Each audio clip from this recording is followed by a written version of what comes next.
الحمد لله رب العالمين والصلاة والسلام على خير الخلق محمد وعلى آله وصحبه أجمعين۔ محترم حضرات، اللہ تعالیٰ کا فضل و کرم ہے کہ جس نے ہم سب کو فجر کی نماز پڑھنے کی توفیق دی۔ ہم تمام جانتے ہیں کہ اللہ تعالیٰ کے پاس عذاب جہنم کا ہلکا بھی ہوتا ہے، سخت بھی ہوتا ہے، لیکن آج کی اس درس میں ہمارا جو موضوع ہے، جہنم کے سب سے ہلکے ترین عذاب سے بچنے کے لیے بھی شرک سے بچنا ضروری ہے، شرک سے بچنا ضروری ہے۔ اسی لیے اس حدیث میں فرمایا گیا ہے، عن انس بن مالک رضی اللہ عنہ عن النبی صلی اللہ علیہ وسلم قال یقول اللہ تعالی لأہون اہل النار عذابا یوم القیامہ لو ان لك ما في الارض من شيء اكنت تفتدي به فيقول نعم فيقول اردت منك اهون من هذا وانت في صلب آدم الا تشرك بي شيئا فابيت الا ان تشرك بي۔ انس بن مالک رضی اللہ تعالیٰ عنہ سے روایت ہے کہ رسول اللہ صلی اللہ علیہ وسلم نے فرمایا، اللہ تعالیٰ قیامت کے دن اس دوزخی سے فرمائیں گے جس کو دوزخ میں سب سے کم عذاب ہوگا، سب سے کم عذاب ہوگا۔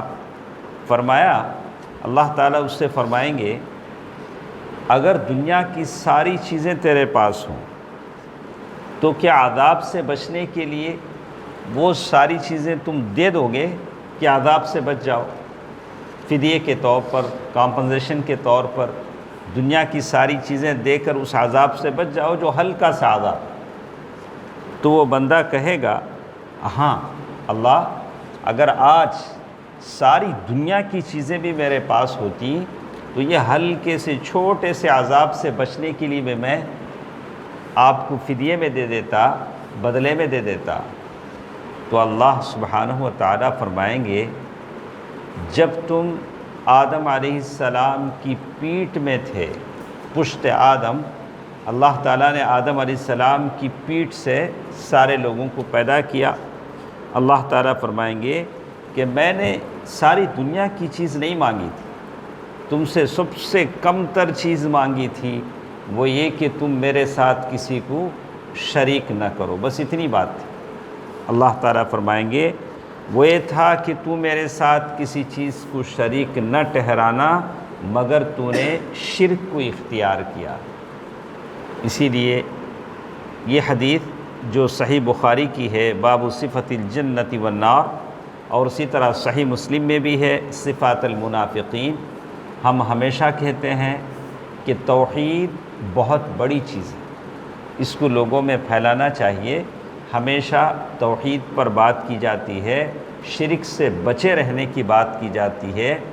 تو ہم ہمارے معاشرے میں کوشش کریں کہ سارے لوگوں کو بتا دیں کہ جہنم کے کم سے کم تر عذاب سے بچنے کے لیے بھی شرک سے بچنا ضروری ہے، چاہے وہ کسی بھی قسم کا شرک ہو۔ اللہ تعالیٰ مجھے اور آپ کو موحد بنائے رکھے، توحید پر ثابت قدم رکھے، آمین۔ والسلام علیکم ورحمۃ اللہ وبرکاتہ۔